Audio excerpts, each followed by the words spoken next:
choose our socks for success in all endeavors. Fortunes rises from the heel, and good luck for life. Good morning. Today is Saturday, February 8, 2025. Today in history, on this day 99 years ago, the American archaeological expedition uncovered the Mayan pyramid in Mexico. Slightly shorter than the Egyptian pyramids, it was built from massive rocks and features a temple at the top dedicated to the worship of gods. The pyramid, mainly gray and white, deviates from a cone shape, standing as one of the representative buildings of the Mayan civilization. Welcome to today's Ching Chow Morning News. Let's start with political updates.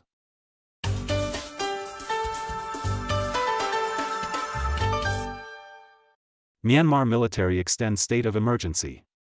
Comprehensive news from Yangon. Myanmar's military government extended the national state of emergency for 6 months. Declared after the February 2021 coup, this is the 7th extension.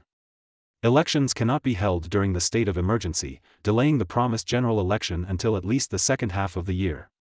Critics, including Western governments, argue that any election under the military government will not be free or fair. ASEAN foreign ministers emphasized in early January that ending the civil conflict should be the priority, not elections. U.S. to announce withdrawal from UN Human Rights Council. Comprehensive news from Washington. U.S. President Trump announced his withdrawal from the United Nations Human Rights Council and banned future funding to the United Nations Relief and Works Agency for Palestine refugees in the Near East. The move coincided with Israeli Prime Minister Benjamin Netanyahu's visit to Washington. Netanyahu has long criticized UNRWA for inciting anti-Israel sentiments and its staff's involvement in terrorist activities against Israel.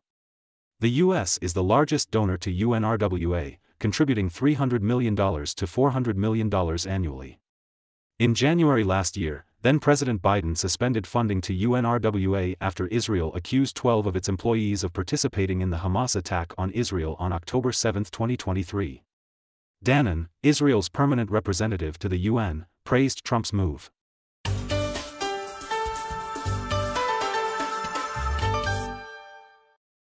EU proposes stationing troops in Greenland.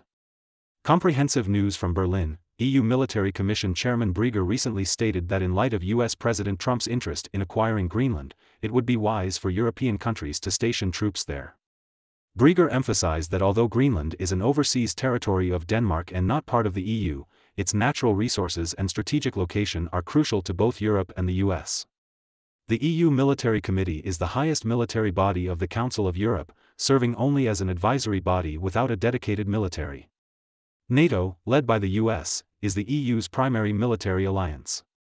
President Trump recently expressed his intention to make Greenland part of the US, considering military or economic means to convince Denmark to cede the territory.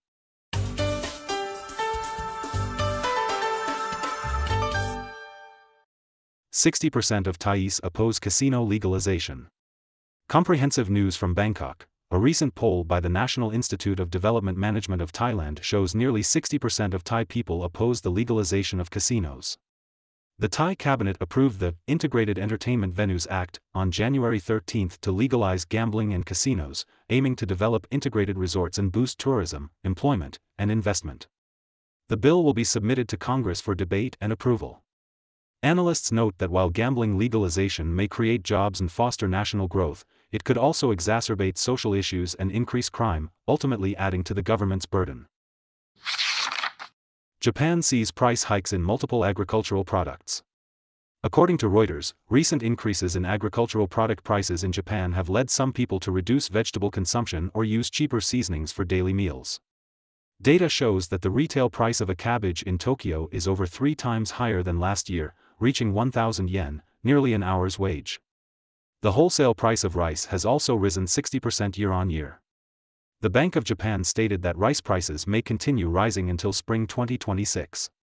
Authorities are considering new rules allowing the government to sell reserved rice to agricultural cooperatives to reduce retail prices and support basic living needs.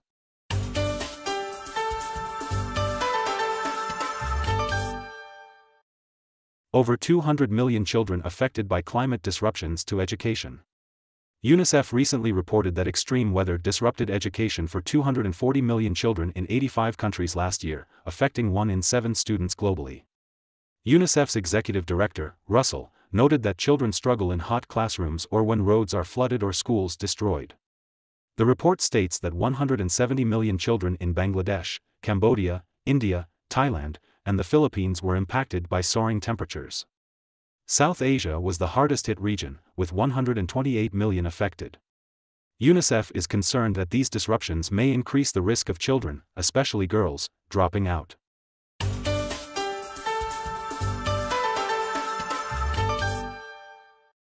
Paris Louvre building faces deteriorating condition.